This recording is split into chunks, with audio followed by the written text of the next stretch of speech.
O relógio do juízo final. Faltam 90 segundos para o apocalipse. Esse vídeo vai durar mais de 90 segundos, tá? Então fiquem tranquilos que não vai acabar até o final desse vídeo. Eu vou explicar para vocês o que é esse relógio do juízo final e o que eles estão falando. Então, se você gosta desse tipo de assunto, vem comigo que eu vou lhe contar. Depois, deixa o dedo no like.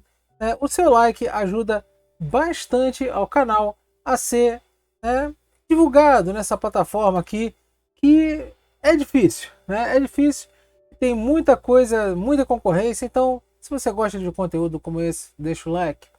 Bom, pessoal, então vamos lá, o relógio do juízo final, tá aqui, ó, 90 segundos para o apocalipse.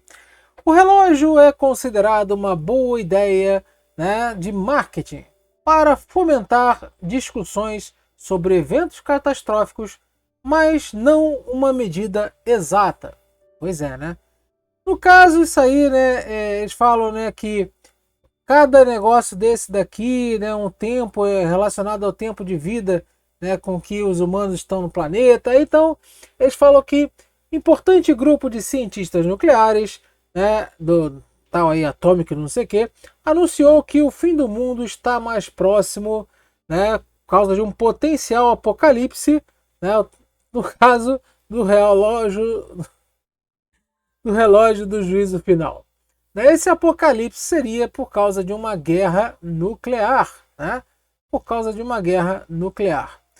E isso daí, pessoal, é algo que realmente não, sabe, que não desce, Porque ele fala que a lógica do relógio é quanto mais perto da meia-noite estivermos, os ponteiros do relógio, mais próximo estará também do fim do mundo. Este ano, um grupo de cientistas anunciou que estamos a 90 segundos do fim do mundo, o mais perto do que esse relógio já chegou do final da meia-noite desde a sua criação em 1947. Então, nunca antes na história da humanidade, depois da criação do relógio do apocalipse, tivemos tão perto. Isso daí foi por causa das ameaças, da Rússia, nucleares contra a Ucrânia. Então, o relógio do apocalipse da Rússia contra a Ucrânia, por causa dessas armas nucleares, seria o fator primordial para o relógio do apocalipse. Lembrando que em 2020, se eu não me engano, esse relógio chegou a 100 segundos por causa da pandemia de Covid. E para eles a guerra nuclear da Ucrânia vai ser pior do que a pandemia. Mas fazer o quê? Então, nesse caso aqui, tá aqui, fala como funciona o relógio e tal. Esse marketing aí é mais ou menos isso, Então, gente, vamos acabar logo com isso daí. Eu já fiz um vídeo aqui falando sobre guerra nuclear, tal. Depois vou deixar aqui na descrição.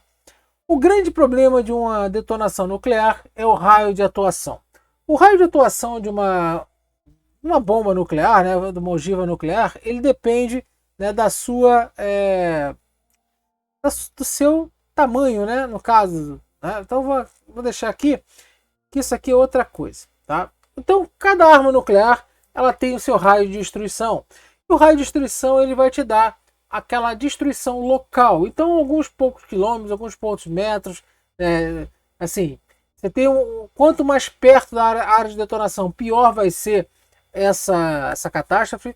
Mas para ter uma aniquilação global, você precisaria causar mudanças, no caso, para ser um juízo final chamado inverno nuclear, você precisa causar mudanças globais. E como você faz isso? Através do clima. E para fazer isso, a arma nuclear ela tem que ter potências muito fortes e chegar até a estratosfera, pelo menos, tá? Chegar até a estratosfera, pelo menos, para que essa arma consiga jogar detritos suficiente na estratosfera, tá? Para que haja a chamado inverno nuclear, se espalhe aqueles detritos e caia a temperatura média global, que tem invernos rigorosos, quebra de safra, ou seja, é isso daí. Já que a radiação, ela não vai conseguir cruzar hemisférios, por exemplo, porque existe um negócio chamado curvatura da Terra, e a própria radiação ela decai com o quadrado da distância. Então, isso é física. Fazer o quê? A curvatura e o quadrado da distância da extinção da radiação, né, ela não chegaria no hemisfério sul de jeito nenhum, nem se a Terra fosse plana, nem o mais louco terraplanista estaria preocupado com isso. Pois é. Então, lembrando que radiação não faz curva, tá? Não só a luz. Acontece que a luz é radiação, mas nem toda a luz é radiação. Então, acontece que nem toda ogiva nuclear ela consegue atingir a estratosfera. Nós estamos aí a 1 megaton, tá? A partir de 18 quilômetros. A partir daí já consegue atingir a estratosfera.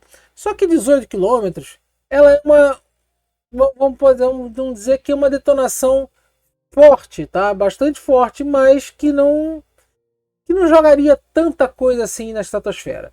Lembrando que um vulcão, para poder atingir a estratosfera, tem que ser algo fabuloso, tem que ser aquela explosão fabulosa para provocar pequenos decréscimos de grau na temperatura média. O Monte Pinatubo, por exemplo, deu uma descida de meio grau.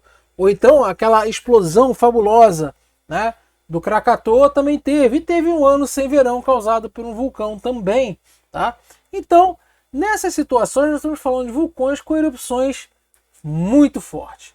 Essa bomba ali, no caso a russa, né, da Tsar Bomb de 50 megatons, que chegaria à ionosfera, ela poderia causar consequências sim no clima.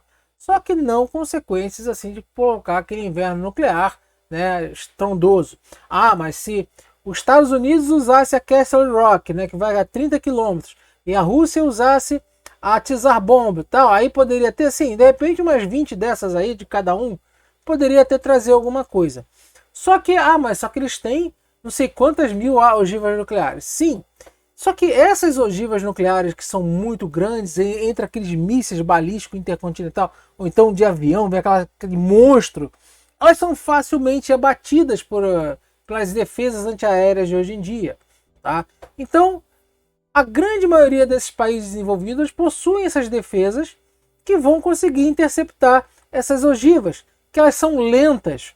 Agora, a Rússia ela possui o mais moderno armamento nuclear, que são aqueles mísseis hipersônicos. Só que eles não carregam ogivas muito grandes. Eles são mais certeiros no alvo. Então causam destruição? Causam. Vão causar muitas mortes? Vão. Vão causar crise econômica em larga escala se tiver um confronto nuclear? Vão. Vão causar crise climática no clima? Vão causar o inverno nuclear? Não. Por quê? Porque são ogivas menores, não vão colocar tantos detritos na estratosfera se chegar lá. Tá certo? Então, isso que esse relógio do Apocalipse para mim está errado, tá? Então, não vejo isso como um apocalipse, mas sim um alerta para uma possível estourada de guerra nuclear, né, que vai ser muito ruim para a economia mundial, vai ser muito ruim para muitas pessoas, mas para o planeta não vai fazer muita diferença não, tá certo? Principalmente para o hemisfério sul, ou então se ficar concentrado na Europa, tá, ali no leste europeu, Estados Unidos, África, Ásia, né, ali não vai ter grandes problemas não, principalmente, né, dependendo do período, se vê o vento, né, que vem lá até mesmo da direção do vento, dependendo de onde for, né, se for período de monções ou não, né, como é que está a oscilação do ar, isso aí tem várias questões, né, para lançar esses detritos, e a própria propagação da estratosfera, ela é lenta, tá?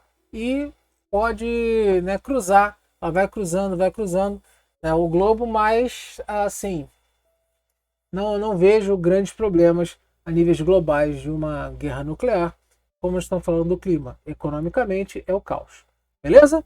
Então é isso aí. Não vejo esse relógio, esse tic-tac aí tão próximo, tá? Ainda mais próximo do que uma pandemia a nível global, que foi a do Covid. Beleza? É isso aí. Forte abraço para vocês. Até a próxima. Deixa o like.